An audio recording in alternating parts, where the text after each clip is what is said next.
Bonjour et bienvenue sur la chaîne de Liberté Immobilière, c'est Gaëtan.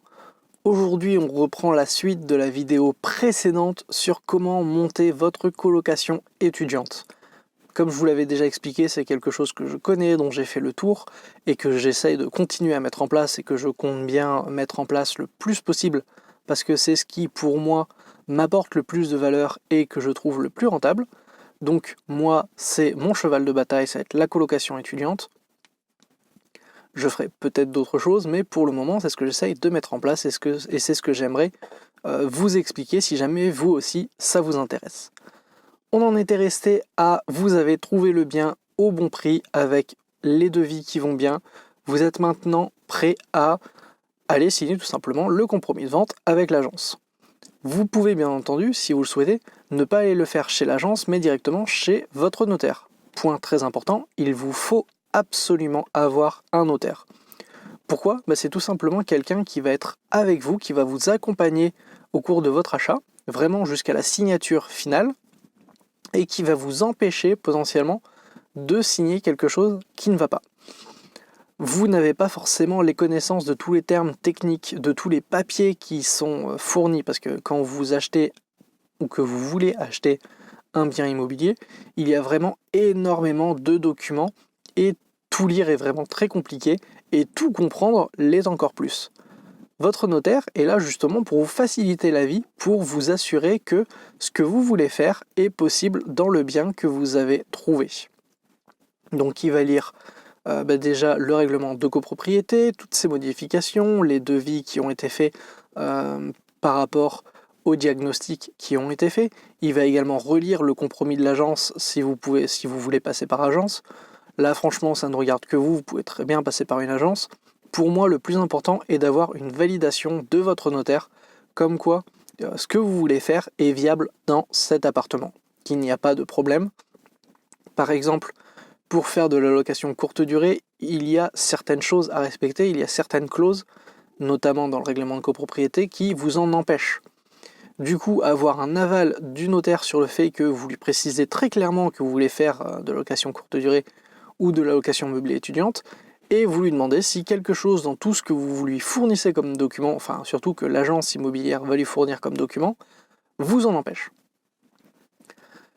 Là, ça va dépendre de votre notaire, ça peut prendre quelques jours à une semaine ou deux, mais en général, si vous avez quelqu'un de compétent, il va vous répondre et vous expliquer si jamais il y a un problème et ce que vous pourrez éventuellement mettre en œuvre, soit pour y pallier, soit tout simplement vous dire qu'il faut arrêter parce que c'est totalement impossible. Là, ce sera à vous de voir peut-être pour ralentir un peu l'agence immobilière, pour lui dire que vous attendez vraiment l'aval de votre notaire pour aller signer. Mais n'oubliez pas qu'une fois que vous avez signé et que surtout le document a été signé également par le vendeur, donc vos deux signatures sont apposées, vous avez un délai de 10 jours de rétractation pendant lesquels vous n'avez strictement aucun souci. Si jamais vous voulez annuler pour une raison X ou Y, vous envoyez un courrier avec accusé de réception et la vente est annulée. Vous récupérez l'argent si jamais vous avez dû en mettre sur la table. Il peut arriver qu'en signant un compromis, certaines agences vous demandent un pourcentage de la vente d'avance qui sera bloqué pour être sûr que vous n'allez pas vous enfuir. Bref, ça ce sont les bases. Moi je ne l'ai jamais eu, il y a toujours moyen de négocier pour l'enlever, donc ne vous arrêtez pas à ça. Une fois que vous avez signé ça, vous allez avoir un délai pour rechercher votre crédit. Ce délai est en général entre 30 et 60 jours, assez souvent reconductible, donc vous allez pouvoir avoir je remets la caméra comme il faut.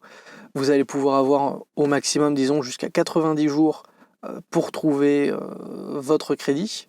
Donc ne vous inquiétez pas, vous avez largement le temps. Ce délai-là est plus que suffisant. Si jamais l'agence veut mettre 30 jours, essayez de négocier pour passer à 60, ça ne changera strictement rien pour eux. Mais vous, ça vous laissera un peu plus de temps pour monter le dossier. Surtout que suivant les périodes, 30 jours ça fait vraiment short. Par exemple, quand c'est en fin d'année, les banques tournent un peu au ralenti. Pareil quand c'est la période estivale. Si c'est en juillet-août, vraiment ça va être peut-être un peu plus long. Donc demandez 60 jours, ça ne coûte rien, ça ne changera strictement rien. Mais vous, psychologiquement, vous aurez un peu plus de temps. Maintenant que vous avez ça, vous pouvez chercher votre crédit. Là, à nouveau, plusieurs options. Vous pouvez retourner voir votre banquier qui vous a fait la simulation au début et lui apporter tous les papiers pour faire la demande. Soit aller voir, en plus de votre banquier ou à la place, voir d'autres banques pour faire les demandes, soit passer par un courtier.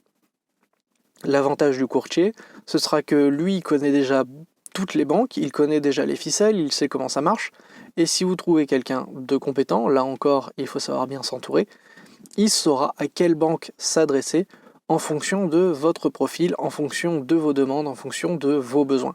Par exemple, si vous voulez emprunter sur 25 ans, que vous voulez faire un crédit gigogne, ou que vous voulez faire un différé partiel, toutes les banques ne travaillent pas forcément comme ça peut être assez compliqué à mettre en place.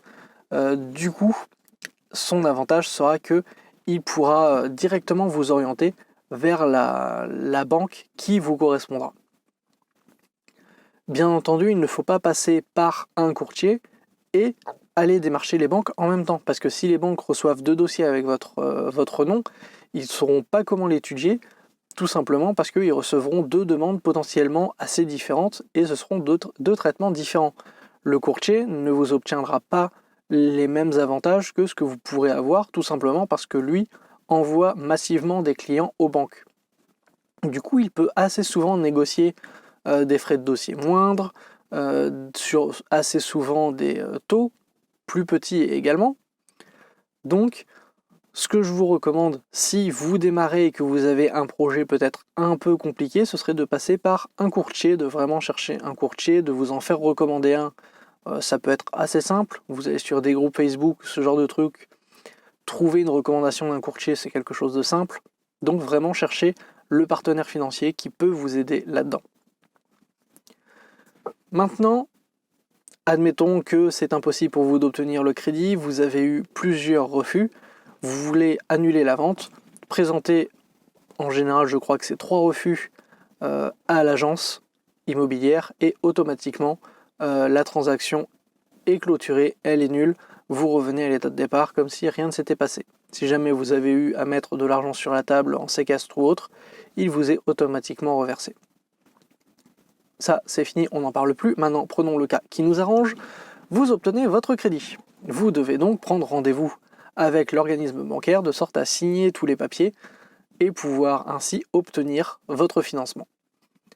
Une fois que vous avez tout signé, vous devez même prévenir l'agence immobilière comme quoi tout a été signé et vous allez aussi recevoir par la poste tous les documents du crédit que vous allez devoir signer, parapher, vérifier.